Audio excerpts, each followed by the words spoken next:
आज की वीडियो का शुरुआत करते हैं इनसे। टेक्निकल गुरुजी इनका नाम है, इंडिया के सबसे बड़े टेक यूट्यूबर में से एक हैं।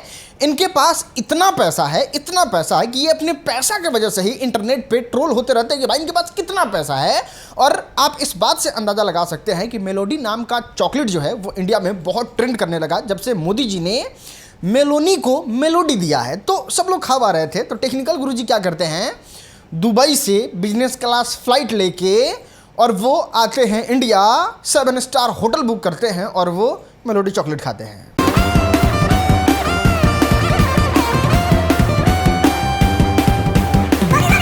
एक चॉकलेट खाने के लिए कोई इतना पैसा कैसे फूंक सकता है? 5-6 लाख रुपया तो जरूर लग गया होगा इनको आने में। हाँ, तो अब बात करते हैं रोड के नए नियम के बारे में। इसको जान लीजिए, नहीं तो आपको बहुत बड़ा फटका लगने वाला है। देखो, पहले जब आप टोल से क्रॉस करते थे आपका टोल टैक्स लगता था। अगर टोल में पैसा नहीं है तो आपको कैश में डबल टोल देना पड़ता था। इस तरीके का नियम था, सब लोग जानते थे। लेकिन अब इसको और अपग्रेड किया गया है और इसको ऐसा टेक्नोलॉजी वाला बना दिया गया है कि अब अगर आप टोल क्रॉस करिएगा तो आपके नंबर का फोटो खींचा जाएगा और ये देखा जाएगा कि आपके गाड़ी का इंश्योरेंस तो नहीं फेल है, प्रदूषण तो नहीं फेल है। और अगर प्रदूषण इंश्योरेंस फेल होगा तो बिना किसी बकझक के, बिना किसी फोनाफेनी के आप पे काट दिया जाएगा चालान। जाके उसको ऑनलाइन भरते रहिए और 45 दिन में नहीं भरे तो उसके लिए तो अलग नियम, अलग प्रावधान है ही।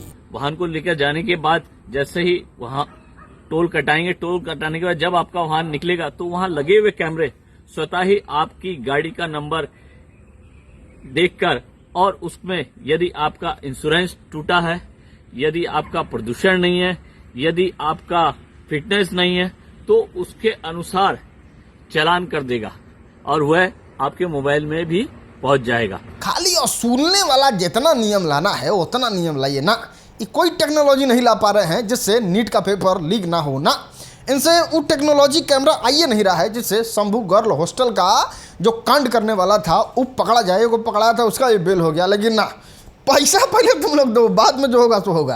हाँ, तो अब हम आपको दिखाते हैं कोलैबोरेशन और सच बता रहे हैं ये कोलैबोरेशन एकदम तहलका मचा देगा। और ये जानते हैं किसका किसका होने वाला है। देखो, एक पहला नाम तो आ रहा है जोश वर्धक हॉर्स पावर की ब्रांड एम्बेसडर काजल राघवानी और रोशन रोही का। देखो, इसलिए कह रहे हैं क्योंकि काजल राघवानी जो है वो बैक टू बैक पुरुष जोशवर्धक का प्रचार कर रही हैं और वो इंटरनेट पे पूरी तरीके से छा गई हैं। उधर बात करें रोशन रोही के बारे में तो वो भी इंटरनेट पे छा गए हैं। पहले अक्षरा सिंह, फिर अम्रपाली दुबे, और इस तरीके का प्रोजेक्ट जब कर रहे हैं तब जब इनसे पूछा गया कि काजल राघवानी क्या आपके साथ नेक्स्ट गाने में होने वाली है, तो वो कह रहे हैं कि बिल्कुल हो सकती है क्योंकि पैसा इन्हीं को लगाना है, गाना इन्हीं को लिखना है, तो ये हो सकती है। और इसके बाद लोग कह रहे हैं कि चलिए काजल राघवानी के साथ आएगा गाना तो ज़्यादा मजा आएगा क्योंकि अभी भोजपुरी फिल्म इंडस्ट्री में बहुत ज़्यादा जोश में है और प्रचार विचार भी दबाए कर रही हैं। खैर, आएगा तो हम आपको बताएंगे ही। बाकी काजल राघवानी का ये नाम खेसारी फैंस के द्वारा रखा गया है, कैसा लगा वो कमेंट में भी जरूर बताना।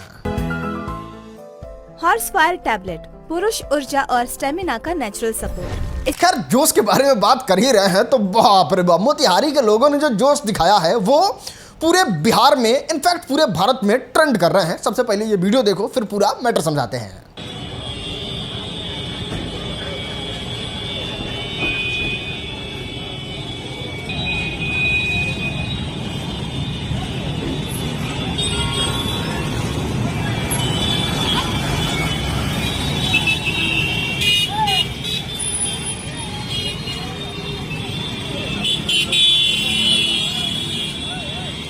देखो, होता यह है कि मोतिहारी में किसी वीवीआईपी का मूवमेंट होता है। अब इस मूवमेंट की वजह से बैरियर लगा दिया जाता है रोड पे और 45-47 डिग्री धूप में लोगों को खड़ा कर दिया जाता है ताकि वो वीवीआईपी को हल्का सा भी ट्रैफिक का सामना ना करना पड़े। अब ये लोगों को बिल्कुल अच्छा नहीं लगता है और लोग जो हैं वो अपना विरोध करते हैं। विरोध मतलब उनका सब्र का बांध टूट जाता है और वो अपने अनोखे तरीके से हॉर्न बजा के विरोध करते हैं, जो इंटरनेट पे वीडियो वायरल हो गया और चारों तरफ लोग इस वीडियो से इंस्पायर होके अब ये कह रहे हैं कि अच्छा, अब हम लोग को भी कोई वीवीआईपी की वजह से रोके, हम लोग भी दबा के हॉर्न बजाएंगे, टुलुलु टुलुलु। देवी और सज्जनों, अब बात करते हैं भोजपुरिया के देवराय स्पेशल गाने के बारे में। वाह, पवन सिंह ने जिस तरीके से गाना लाया है लोगों का एकदम दिल खुश हो गया है। आपको बता दें 3 मिनट का भी गाना नहीं है ये, थोड़ा लोगों को शिकायत है कि ना पवन सिंह इतना दिन पे गाना लेके आए तो थोड़ा बड़ा 3, साढ़े 3, 4 मिनट के आसपास का तो गाना होना ही चाहिए। बाकी बात करें गाने के बारे में तो भाई साहब, जिस तरीके से गाने में सीन है, जिस तरीके से पवन सिंह दिख रहे हैं, सच में बहुत कमाल का गाना है। बाकी बात करें गाना के बारे में तो ये गाना कोई नया गाना नहीं है, पवन सिंह के ही पुराने धुन पे इस नया गाने को प्रस्तुत किया गया है। लेकिन पुराना धुन क्या था वो थोड़ा सा सुन लो।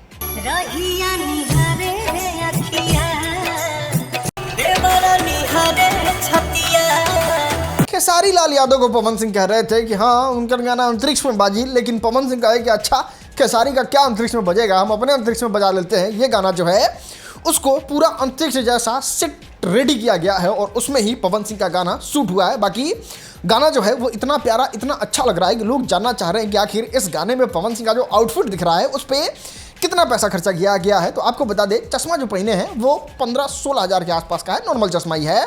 बाकी बात करें घड़ी के बारे में तो वो फॉसिल का घड़ी है 13,000 रुपये के आसपास का। बाकी बात करें ये गंजी जैसा टी शर्ट, जी हाँ 51,000 रुपये का है। जूता ये वाला जो लिखा हुआ है वो भी 50,000 के आसपास का है और 2 जूता पहने हैं तो दूसरे वाले जूता का दाम 20,000 रुपये के आसपास है। लेकिन ये रेड वाला जो है वो रेयर रैबिट का है, बहुत आसानी से इसको आप खरीद सकते हैं और इसका दाम जानना है तो आप देख लो, स्क्रीन पे आ रहा होगा, उस पर क्लिक करके देख लेना, लेकिन वीडियो देखने के बाद। हाँ तो अब बात करते हैं पवन सिंह के खास विशाल सिंह के बारे में। फाइनली राजीव शर्मा को भी लपेट दिए बहुत बुरी तरीके से। इनको बताइए, इतने हैंडसम, इतने खूबसूरत आदमी को सूखा हुआ मछली बोल दिए भाई। मामला क्या हुआ वो हम आपको बताते हैं।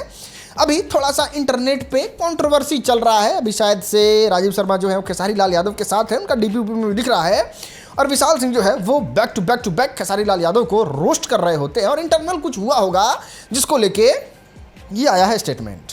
उसके बाद भी कंटिन्यू रोस्ट वीडियो आ रहा है। बोल रहे हो कुछ तो भाई सोच समझ करके बोलो। और रही बात आपकी ना, आपके अंदर इतना पावर है, 3-4 पुलिस वाले को जान करके सोच रहे हैं कि आप डिस्ट्रिक्ट मजिस्ट्रेट हैं वहां के, तो आजमा लीजिएगा हमारे ऊपर भी कभी, ठीक है? के बोलने से हम मान रहे हैं।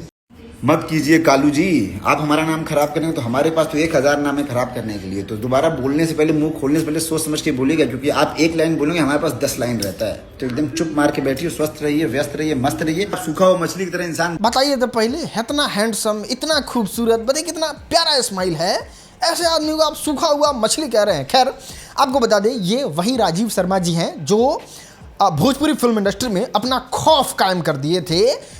खेसारी लाल यादव की तरफ कोई आंख नहीं उठा पा रहा था, सबको फट जेल भेज दे रहे थे और भोजपुरी फिल्म इंडस्ट्री में जितना उपजा था, पनपा था, सबका मूड़ी जो है छोप दिए थे और वो मूड़ी छोपने वाले को इस तरीका से सूखा मछली कह दिया गया।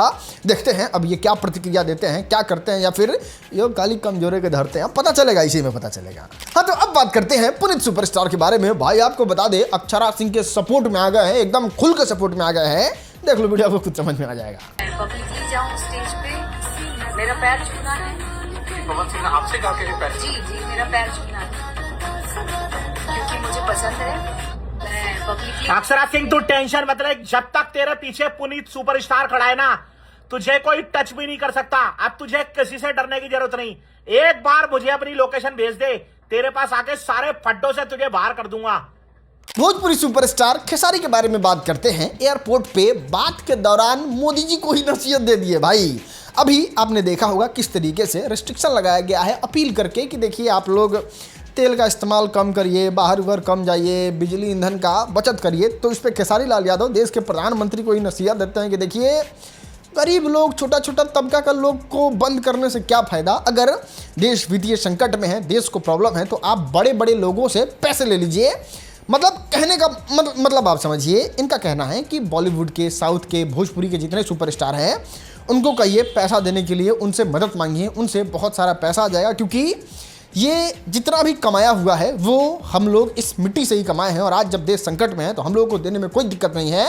तो आप लोग अपील करिए, छोटे छोटे लोगों को रिस्ट्रिक्शन मत लगाइए। मुझे लगता है कि नरेंद्र मोदी जी को जितने भी उद्योगपति हैं, जितने भी बिहार के कलाकार हैं या बॉलीवुड के कलाकार हैं, सबसे उनको कहना चाहिए कि भाई अपना देश आर्थिक स्थिति में डूबा हुआ है, सब लोग चंदा करें। उसमें खेसारी लाल यादव भी हो सकता है क्योंकि सबने जनता से कमाया है। चलो अब बात करते हैं मासूम शर्मा के बारे में। डर से इनका हालत खराब हो गया देवी और सज्जनों, और ये दौड़े दौड़े पहुंचे देहरादून। देखो आज से कुछ दिन पहले आपने देखा ही होगा, मंच पे खड़ा होकर गाली दे रहे थे, जिसको लेके इन पे कोई शिकायत दर्ज हुआ था। अब उस शिकायत को लेके एक बार समन किया गया था कि आप देहरादून थाने में आके अपना बयान दर्ज करवाइए, अब उस समय मासूम शर्मा तो नहीं आए थे, लेकिन अब दूसरी बार उनको नोटिस भेजा गया था। अब नहीं आते तो फिर इनको गिरफ्तार करके जेल भेज दिया जाता, और इस डर से ही मासूम शर्मा जो है वो भागे दौड़े आते हैं और अपना बयान दर्ज करवाते हैं। और जब मीडिया बात करने जाती है तो फिर वहाँ से भाग के जाके गाड़ी बंद कर लेते हैं। और इसको देख के लोग कह रहे हैं कि जब इतना ही भागना है, जब इतना ही डर लग रहा है तो फिर गाली वाली मत दिया करो यार गैंगस्टर। चलो अब हम आपको दिखाते हैं आज का वायरल वीडियो। ये नोट करो। सर, हाँ, वो इक्वल का साइन नहीं लगाया आपने। अरे सॉरी, भूल गया था।